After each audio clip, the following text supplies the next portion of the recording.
I can very well be on that. So for week 1, we've got 3 chapters assigned for your reading. Should hopefully go by pretty quick.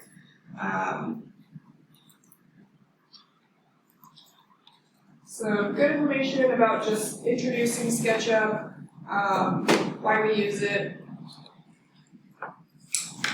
We'll have 3 chapters to read here. I'll, through my lecture and through the exercise, I'll kind of give a good recap of those 3 chapters, but then you can go and read them more in depth. Let's talk about just getting started in SketchUp really quick.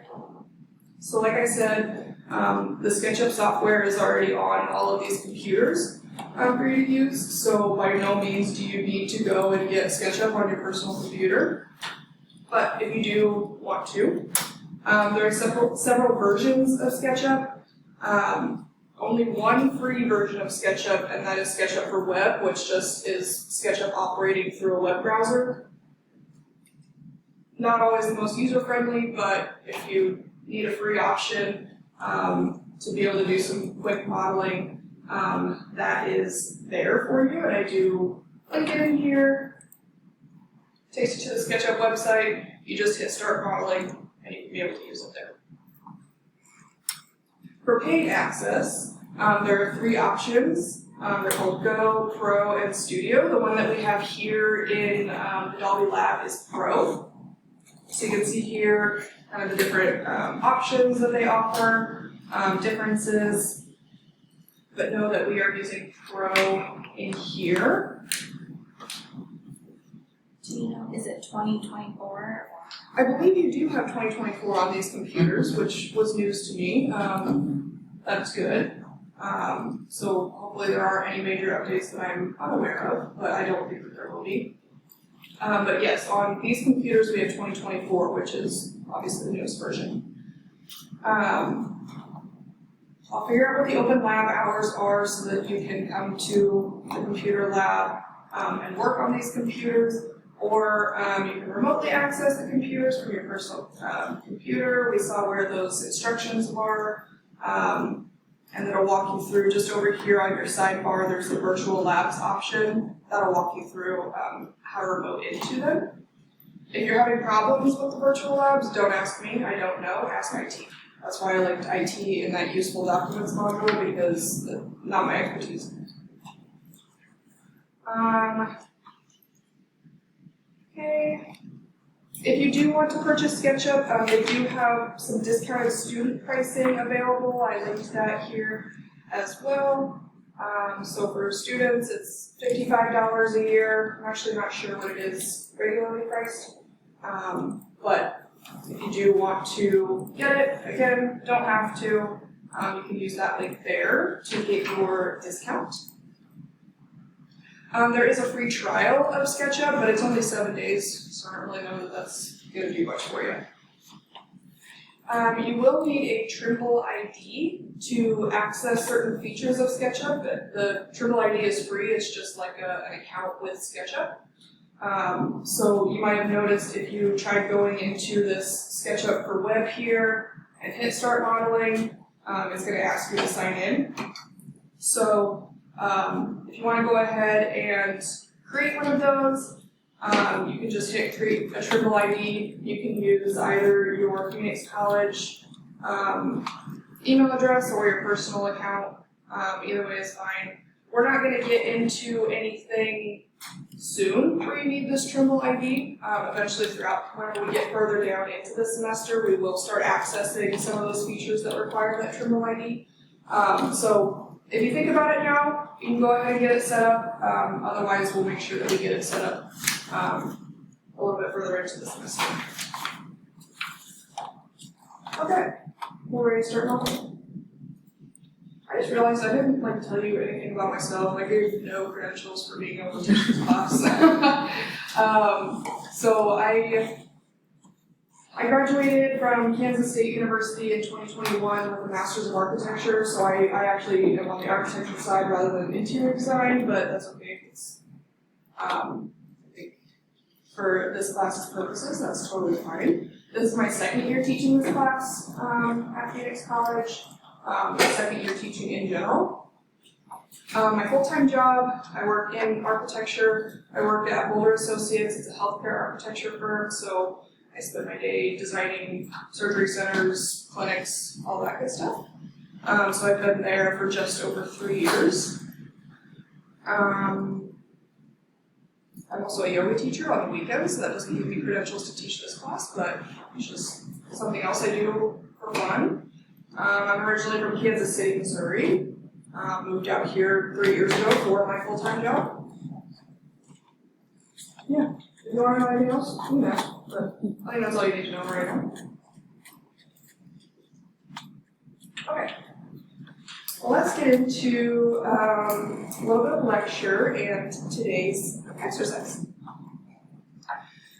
Alright, let's go ahead and open up SketchUp. So it should be on your desktop. It's a white icon with a blue box looking thing. You'll see a couple of applications that look similar. There's also Layout 2024 and Style Builder. We're not going to get into Style Builder, that's a little bit more complex for an introductory level course. We will get into Layout at the end of the semester. That is just the counterpart to SketchUp for being able to make presentation boards.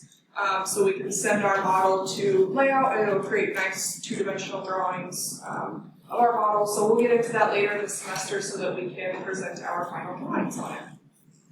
But go ahead and open up SketchUp. If you don't see it on your desktop, just type it into the search bar down below. Open it up.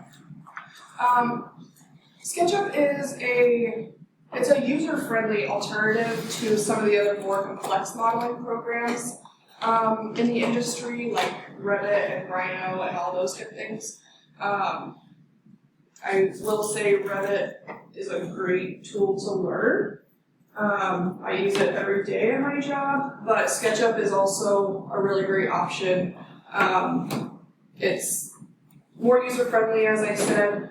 I see it used most often in professional practice for initial design ideas, kind of more like quick and dirty modeling, and client presentations. My firm uses it a lot for the initial design ideas because once you get it into Revit, that's a lot more detail-oriented and you want to make things really exact. So SketchUp is great for just kind of getting all those ideas out. It's a lot quicker to extrude up the building in it. So definitely a great tool to learn, and you will definitely see it used in your professional practice, should you choose to do so after your schooling. So, let's go ahead and start modeling. When you open up SketchUp, it'll ask you about some templates. And the templates are just going to kind of vary in the units that it uses, some of the default tools that show up kind of in your toolbar, and just the way that the workspace looks. So we're just going to go ahead and use the architectural inches one. And that's an easy one for us to use. There are several templates. If you select more templates, it'll take you to all these different templates that you could use, and you can kind of see from some of them how they might look a little bit different from each other. But we'll just go ahead and use the architectural inches. So if you click on that one, it'll pop up a new model for you. And here we are. Anybody having trouble opening SketchUp? Yeah. So SketchUp is a polygonal surface modeling program, and what that means, so polygon, any shape that has at least 3 sides, and surface modeling, meaning that the objects are created with 2-dimensional planes rather than it being a solid object. So if you take away one side, the model is going to be hollow rather than filled solid with something. I can show that to you actually, what I mean by that. So if I created a cube here, and I took away this one side, it's hollow in the middle. That's all I mean by surface modeling. It's just surfaces put together to make three-dimensional objects. So let's talk a little bit about what we're seeing in the workspace. At the very top, we have the menu bar. That's the file, edit, view, all of those good things. All of your tools will be found in these options. So your camera, your draw, and your tools options here up in the menu bar. Those will give you access to all of the tools that we'll be able to use, and also in the other tabs here. But then we also have the toolbar just below it, and this gives you icons of the tools so that you can get to the tools just a little bit quicker. Instead of dropping down tools and going to move, I can just click the move tool instead. The modeling window is your main space here where you are going to be doing all of your modeling. And then you'll see three axes in here, the red, green, and blue for your X, Y, and Z directions. And then where they intersect here right in the middle, this is called the origin point. That's your 0, 0, 0. So that is the very center of your model. The axes, you can see here, in some directions the lines are solid, and in some directions the lines are dashed. That's just indicating the positive versus the negative direction. So if we go up on the blue axis along the solid line, that's positive. Going down the dashed line, that's negative. And then we also have our lovely human scale figure here. I always love seeing the newest scale figure with the SketchUp releases. They always have names. Looks like this one's name is Teddy over here. Great, Teddy, nice to meet you. I don't remember who it was last in 2023, but they always give us a new human figure. A human figure can be nice. A lot of times I just end up deleting it right away because it's in my way. I don't want it there. But if you do delete your scale model, we can always get it back. So don't worry if you do delete it. We're not going to learn how to get it back today, but we can always get it back. What else do we have? We have the measurement box down here in the lower right. It's hard to see anything right now if I start to move something. It might be hard to see on my screen, but in the bottom right corner, once I started to draw a line, that measurement box turned into the length, and it's telling me the length of what I'm giving. So any tool that you have that has to do with dimensions or anything like that, it'll show up in that lower right corner. And we also, you might or might not have the default tray automatically popped up over here. We'll look at the default tray in just a minute. Trying to see, it looks like some have it, some don't. That's okay. We'll look at it here in just a second. If you don't have it pulled up, we'll figure out how to get it pulled up. And then, very last of our basics for our window here, just saving a file. Like with most programs, you go up to File, and there are Save and Save As options. So very easy. Once you do save, in your File Explorer, it'll show up as a .skp, that's just SketchUp, and then it'll also save a backup file. It'll show up as .skb, that's your SketchUp backup file. Go ahead and tell you right now, the computers here are not a great place to save your work. IT comes through and wipes the computers every so often, so please, please, please be sure that you either have a flash drive, some sort of external device, or upload your stuff to your Google Drive. Whenever you are done with your assignment, you can file, save it onto the desktop, but then immediately go put it in your Google Drive or somewhere safe. I don't want you to show up next week and wonder where your assignment's at. So make sure you have some other option for saving your work. Okay. Another thing with saving, you're encouraged to save often. That's another thing that happens with a lot of modeling softwares, the files get really big, sometimes they're a little bit glitchy. There is always the potential for the program to crash, so definitely save often. SketchUp is saving those backup files every so often, but just great practice to get in the habit of saving your work pretty often so that you don't lose things. If we get to the end of the semester and your final project crashes, I'm not going to be able to help you, so save often. That's not how that. You can check that you are getting that autosave of your work. SketchUp will automatically save it every so often. Up on our menu bar, if you go to Window, Preferences, in the General category, at the very top it says Saving, creating the backup, autosave, mine is set to every 5 minutes. So definitely make sure that that is enabled, but maybe don't just rely on that, go ahead and manually save often as well. Questions so far? Okay. So we touched on this a little bit, but accessing all of your tools. They're all available via the menu bar. Most of the tools are going to be under the Tools tab. You'll see we've got lots of options here. Your eraser, paint bucket, we'll learn what all of these things do. You'll probably also find a lot of them under Draw. You've got your lines, arcs and shapes. And then also the camera tool is going to help us with navigating the model. So those are the 3 main tabs that all of your tools are going to be under. However, like I talked about, we also have this nice tool set down here that gives us more of like a visual representation of the tools and makes it a little bit quicker to go back and forth finding those tools.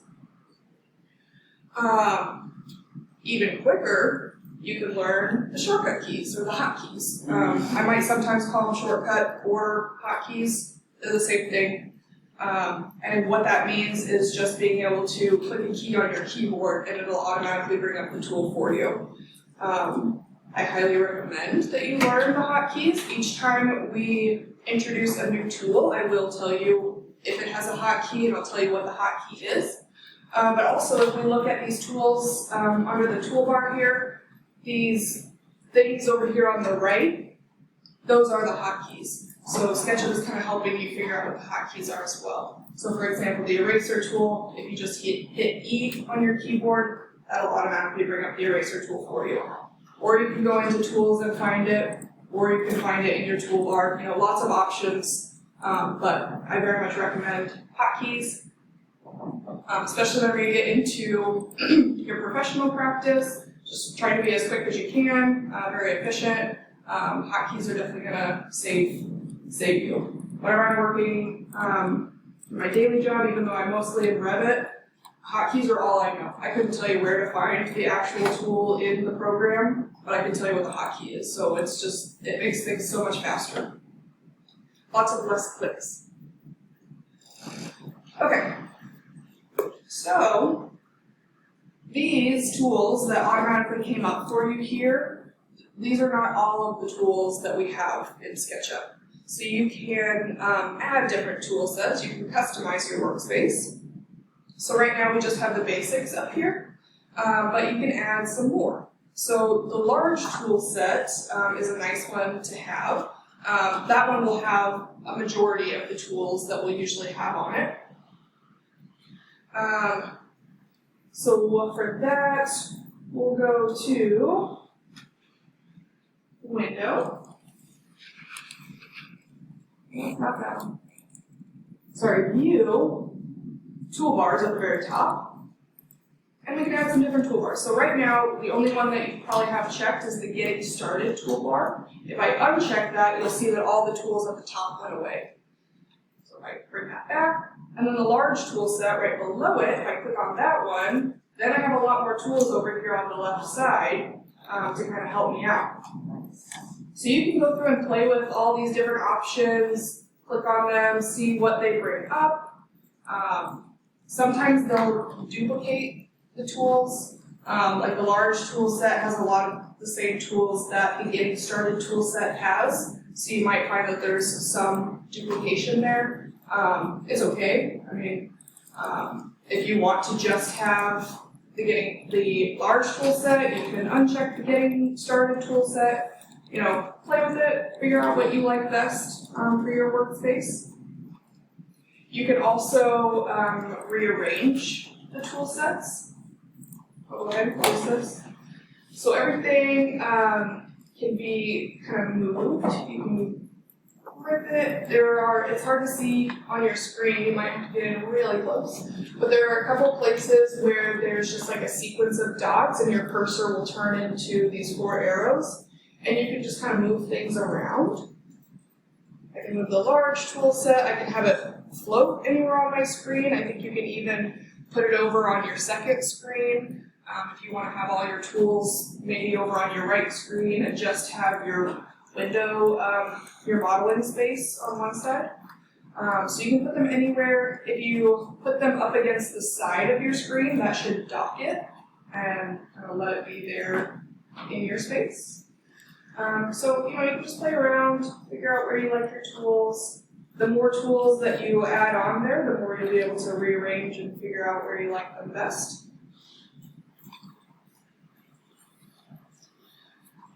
Let's see here, I already talked about hotkeys.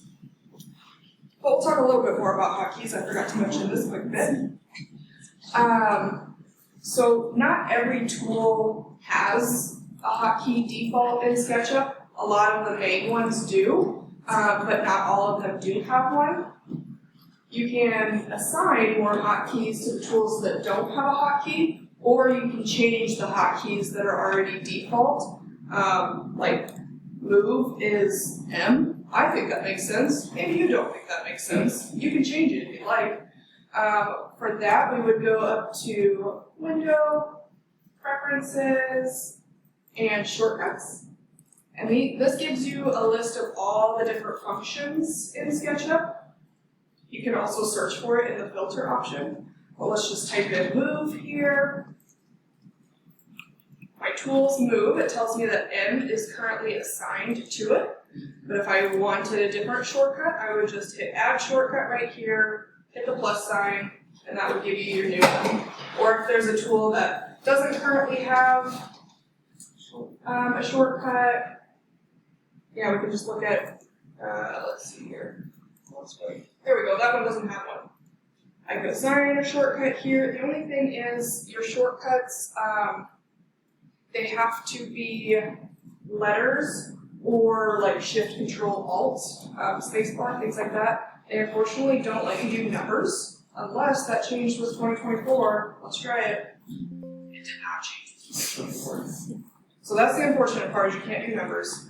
And you also can't do like double letters. If you do a letter, it just has to be a single letter, or add in like the Shift Control Alt keys, things like that. Okay. Does Pan have a tool? I'm sorry? Does Pan have a shortcut? It does. I think it just showed H on there, but you can also use your mouse. We'll get into that in today's assignment. I like using it on my mouse. If you hold down the scroll wheel and also hit Shift, that will give you Pan. So a couple of different ways to get to it. But we'll revisit that in our assignment too. Okay, let's get back to the default tray. I talked about it just a little bit. I took my default tray away so that I could show you how to get the default tray back up. We will go to Window, hover over default tray, that very first one, and make sure that show tray is clicked or checkmarked. Whenever you click on that, it'll show up. Put it wherever you'd like. I like to try and keep it over here on the right side. And it has a lot of different panels on it, like drop-down panels. We've got several options here. We'll get through them during the semester. I think we'll look at one today. We'll learn what it does.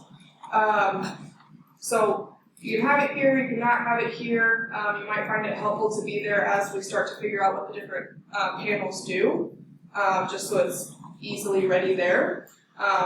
If you don't want it there, you either hit the X or you can go back to that window default tray and just hit hide tray. Whatever you prefer. I'm gonna go ahead and show mine.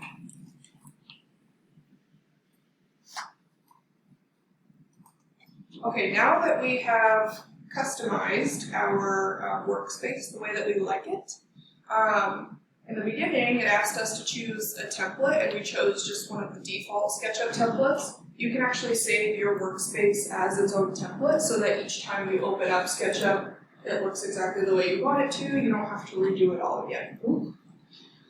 So some things that you can customize to a template. So we already looked at adding the different tools, things like that. Any of the preferences that we did under window preferences, all of these things, if you change them, they will save to your template. So if you change a bunch of hotkeys, those will save to your template. There are lots of different styles that you can use SketchUp in. We kind of saw that on those thumbnails when we first looked at the different templates. But I mean, right now you can see there's this ground plane with a little bit of a sky above. You can change the ground plane color, the sky color. You don't have to have a ground color. You can make your model look a little bit more sketchy. You can, lots of different ways that you can change it. We'll look more at that throughout the semester, but those will also change in your template. And then also, if you were to model anything in the space and save it as a template, whatever you model, that'll also be saved in your template. So like the scale figure, for example, or if I were to create a cube here and then save this as a template, my cube would be there next time that I opened up my template that I created. So once you get it to the way that you like, you'll just go to File, Save as Template, name it whatever you like, and then next time you open up SketchUp, that template should show up, and you can click on it, and it'll be exactly what you want it to be. Yes? Okay, you hit the sky, you should. The sky should have been there already with the template that we chose, the architectural inches template. Is that the template that you chose? Yeah, I chose that template. Oh. I just got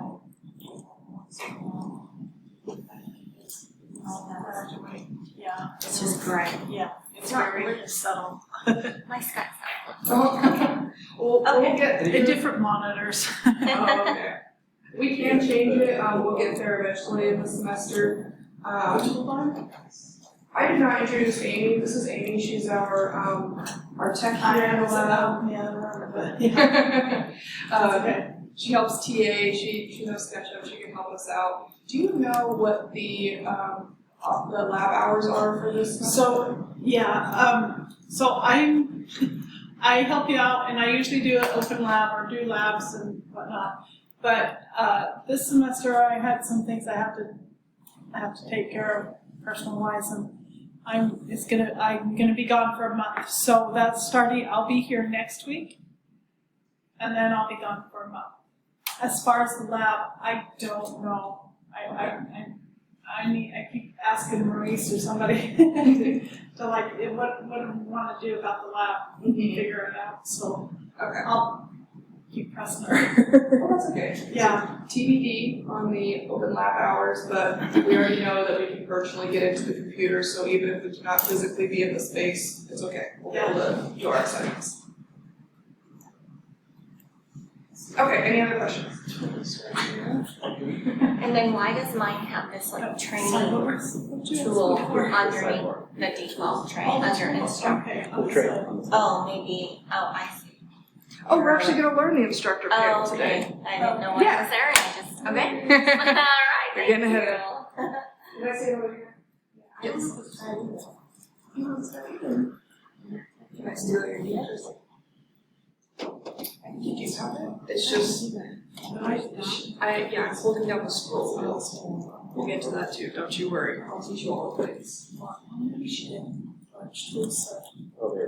Okay.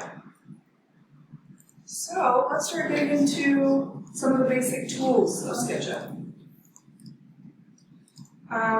We're going to continue to learn them throughout the semester, but we'll just learn a couple of the basic ones here first.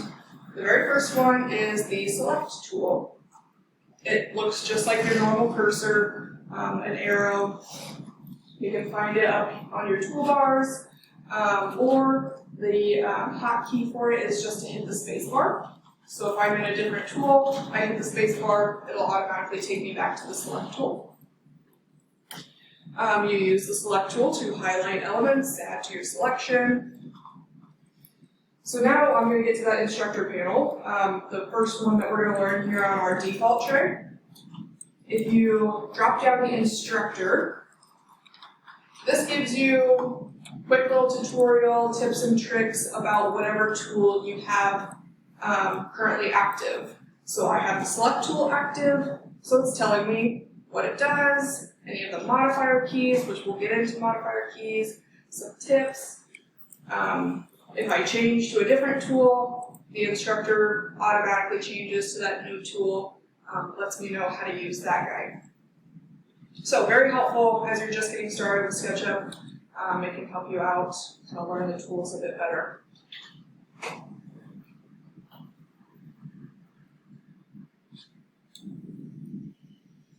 So different ways that we can use the Select tool. You'll use the Select tool to both select and deselect items. So let me just quickly draw a couple of things here.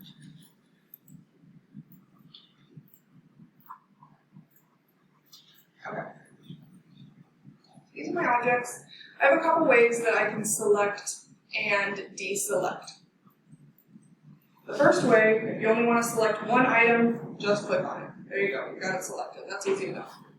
If you want to grab multiple things, and you'll also notice over on our instructor, it tells you the modifier keys. That just means what can you do to modify this tool? What else can this tool do for me? So it tells you if you hold Control, it adds more items to your selection. Holding Shift, you can add or subtract items. It also tells you that down in the lower left corner. It tells you quickly how to use the tool and any of the modifiers that you can do. So it's telling me if I hold down Shift, let's add or subtract. Control is adding. Shift and Control is subtracting. So let's just look at those a little bit. So if I grab my one thing and I want to grab this other face over here, I can hold the Shift key down, and you might be able to tell right next to my cursor there's a plus and a minus now next to it. So that's telling me I have the option to either add or subtract. So if I click on something that is not yet selected, now I have two things selected. You can tell there's kind of this dot pattern on what I have selected. That's kind of letting you know that you've got that selected. If I'm still holding down Shift and I click on that same face again, it's going to deselect it. So the Shift can do both for you, add or subtract. If I hold the Control key down, you'll see that I just have a plus sign next to my cursor, so that lets me know that I can add things to my selection. So if I click on that face, it added to my selection, but if I click on it again, nothing happened because I'm only able to add to the selection when I have the Control key down. And again, these are all down here or in your instructor panel, so don't feel like you have to remember all of these. And then if we do both Shift and Control at the same time, the little thing next to my cursor changed to a minus sign, so I can deselect and only deselect. Another thing we can do, because sometimes it's a little bit tedious to go through and individually click every little thing. We can also click and drag for selection windows. So if I start kind of in the top left, I click and hold on to the left mouse, and I start to drag, you can see a selection window starting up. And whenever I come over my items and I release, then I've selected everything that was inside of that selection window. Now this way, if we come from the top left corner, that will only select objects that are completely within that selection window. So for example, if I come up from this top left again, these left two cubes are completely in my selection window, but the cube on the right is only partly in the selection window. If I release, you'll see I only have the two that were fully inside the selection window, and I've also got this little edge here because the edge was completely inside the selection window, but anything that was not entirely in there is not going to be added to the selection. Now on the other hand, if you go from the bottom right, again I'm clicking and dragging, you'll see that the selection window looks a little bit different, now it's dashed. This one, anything that even partially touches that selection window will be added to the selection. So you can see if I just barely touch this cube here, it's going to select anything that was touching all three of these edges as well as these two faces were partially in that selection window, so SketchUp grabbed them.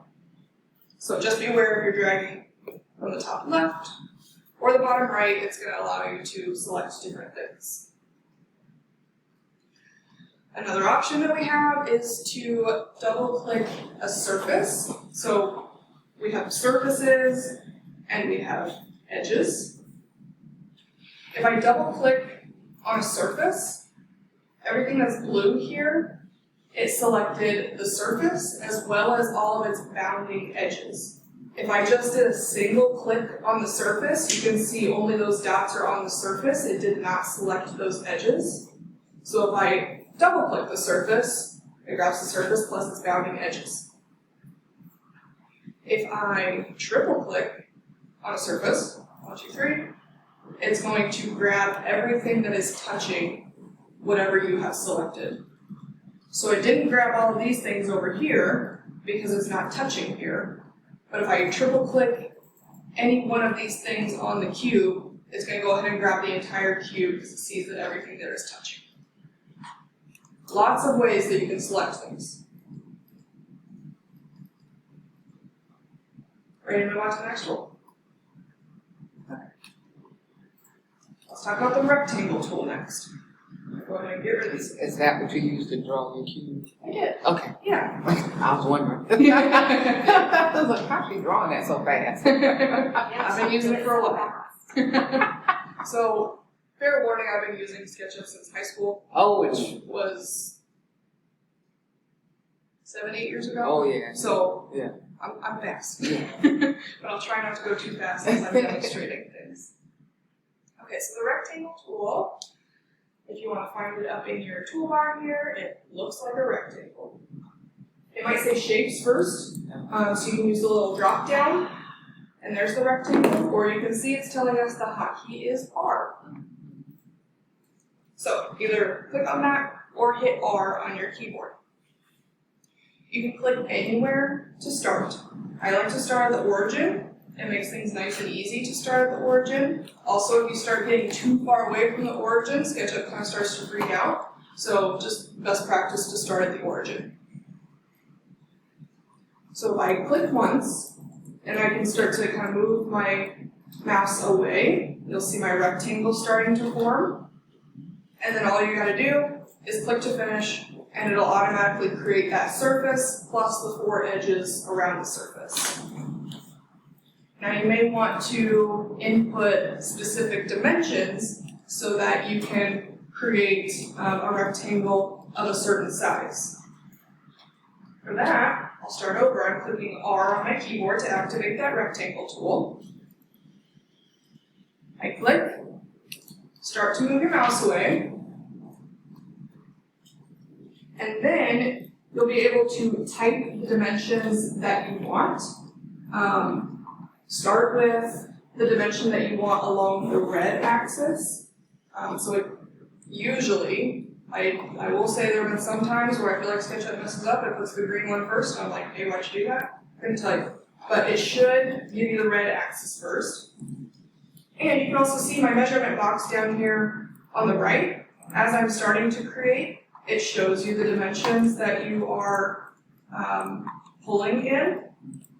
So it is showing me the red one first. It's saying 2'3" and some change by 10 inches. So I do have, the red axis is my longer one, so yes, it is showing me the red axis first. So I can input specific dimensions to create my rectangle the size that I want. Let's say that I want a rectangle that is 5 feet by 3 feet. I'm gonna do 5 feet along the red axis, 3 feet along the green axis. So I start with my red. With SketchUp dimensions, when you're inputting dimensions, if you are doing it by feet, you do need to add the units, the little, what do you call that? Like an apostrophe, the tick mark. You do need to type that in. If you're doing inches, you don't need to add anything. You can do the 2 apostrophes, what are those called? Yeah, the little quotation marks. You can type them, SketchUp's not gonna say no, you can't do it, but just know if you're just putting in inches, it doesn't need you to specify the units. So if I'm gonna type in a 5 foot by a 3 foot rectangle, I start with my red axis. So again, I just click to start, I started to move my mouse away, we're not dragging, we just clicked, and now we're moving the mouse away. I'm gonna type 5 feet, and then to separate, I put a comma, 3 feet, enter. Well, that's big. It automatically made my rectangle 5 feet by 3 feet. Now let's see also, I'm gonna undo. The shortcut for undo, you can either go up to Edit, Undo, or just quickly you can Control Z. That'll undo the last thing that you did. If I wanted to do the inches, again, I'm gonna click, start to move my mouse away. 5 feet is 60 inches, so I would type in 60. I don't need to specify the units if it's inches, comma, and then 3 feet is 36 inches, so I type 36. And you can see down in your measurement box, it's telling you what you're typing in. Enter. It still gave me that 5 foot by 3 foot, yes. Why is the rectangle I'm drawing on the blue and the red axis, and yours is on the green and the red? Good question. It's definitely operator error, I'm sure. But I started at the origin. Are you drawing these the same? Yeah. Control Z does that. Look at the origin here. You can see it's showing you which kind of direction it's going to go. If I just click and I start to drag, sometimes you might need to move around a little bit to give it to the other axis. It's a little bit finicky. But we'll also learn a different way. You pan Yes, I just kind of moved around to screen. show it what I want to do. Because sometimes if you're at a certain angle, SketchUp will be like, nope, this is the angle you're at, this is what I'm going to do. So you might need to move around a little bit. We'll also learn different ways that, you know, if you're also to the point where it's only giving you that green, or it's only giving you the blue, and you want it to do something else, you can use your arrow keys to toggle through different planes. Yeah, axes. But you are dragging. I'm not. No, I'm just moving around. I clicked and I'm moving And then around. you let go, and Yes. then you move it around. Yes, and then you click to finish. Holding. Yes, just click. Okay. Yeah. So how many type measurements of that? Are you clicking or are you dragging? Right. You want to click. So click once, start to move your mouse away, Okay. and type in those dimensions. And then hit enter to finish it.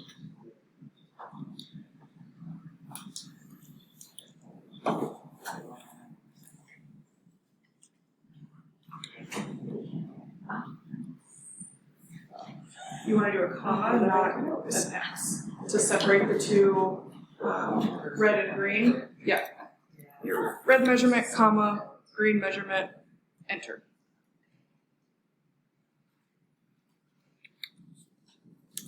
There you go. We are clicking and moving the mouse, not dragging.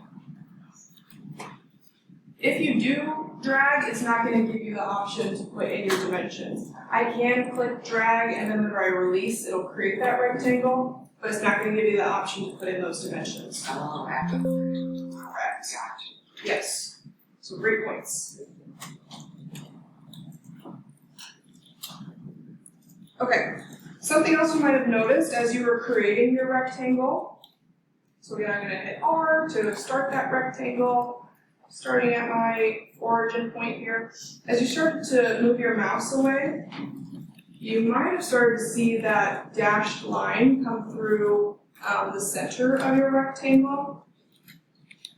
This is a feature of SketchUp that's called the inference engine. It's just kind of analyzing what you're doing and trying to help you draw more accurately. So depending on how you move your cursor, it will assume or infer, inference engine, infer the directions, points, planes that you're trying to get to. So whenever SketchUp notices that you're close to a square as you're creating your rectangle, it'll give you that little dashed line. You see a little dialog box pop up next to your cursor and it says, hey, this is a square. Is this what you were wanting to do?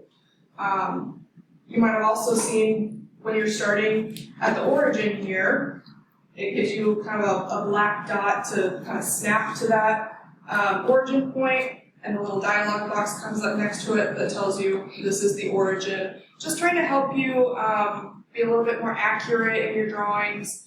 So definitely use that inference engine. Let SketchUp snap for you so that we can make sure that we're drawing very accurately. Well, it also, if you're drawing, our rectangle is blue, that's letting you know that it's along kind of this horizontal axis here. We'll get into drawing lines, but it tells you if you're on the axis, it'll get to that red, or if you're on the green, it'll snap to that green. So it's just trying to help you figure out that you're drawing straight lines, you are snapping to points. So definitely learn that now, make sure that you are drawing accurately. You don't want to get down the road and you realize that all of your lines are a degree off from the axis, then it's going to be a mess. So, yes. So please draw as accurately as you can. Make sure you're using that inference engine. Let SketchUp help you. Okay, are we ready for the next tool? Cool. We're going to go to the push-pull tool next. So the push-pull up here on your toolbar, it looks like a little square with an arrow pulling it up. Or you can hit P on your keyboard, and that's going to give you the push-pull tool. So what this guy does, it either creates or takes away volume by extruding your shapes. So let me draw a rectangle here. So with the push-pull tool, I can select an object and make it into a cube or some volume. The push-pull tool is an auto-select tool. And that means that you don't have to pre-select your shape in order to extrude it. So if I just hover over my shape here, you'll see that it turned into those, that dashed or dotted hash region. So I can just automatically click and start to pull it up. I don't need to already have my shape selected to be able to use the tool. Not all the tools are like that. Some of them you do have to actually select your object or your shape before you use the tool. But the push-pull tool, you don't have to. You can just click and go. With the push-pull tool, so again, just click on your shape. Again, we're clicking and then moving your mouse and then click again to finish. I just Control Z on my keyboard to get back to my rectangle. You can click and drag and then click to finish, but again, that's not gonna let you put in the dimensions. So if you're trying to get accurate dimensions, make sure that you click and then start to move your mouse in the direction that you wanna go. And then same thing here, let's say I wanna make my cube 5 feet tall. I type in 5 feet, make sure you get the units there for your feet. Enter. Whoa, that was really tall. Yeah. It automatically gave me that 5 foot tall cube. Same thing if I did just inches, 60, no need to specify the units, enter, and there you are. Sometimes, when you are using the push-pull tool, so whenever I didn't have anything else, I just clicked on that. It's still giving me a bottom down here, so it's a fully complete cube. Sometimes what happens when you have surfaces that are adjacent to each other and you use the push-pull tool, so if I just want to extrude this one up, sometimes if you go down here, the bottom is missing. So if that happens to you, the way that we fix it, and you'll see down in your bottom left, it's helping you out. It says if you hit Control, it'll create a new starting face. So that'll leave the first face in its place, and it'll create a new face at the top. So if I click on Control, it's a little bit confusing. Sometimes you hold down your modifier keys, sometimes you click on them. But if you've got the little plus sign next to your cursor there, then you know the tool is working. And then if I use my push-pull tool here, go back underneath, my surface is still there. So just know if you're having troubles with it, try out that Control key. Yeah, do you have a question? Yes, so I'm trying to do that and I'm putting the number, but when I press it, for it to enter, it just goes flat.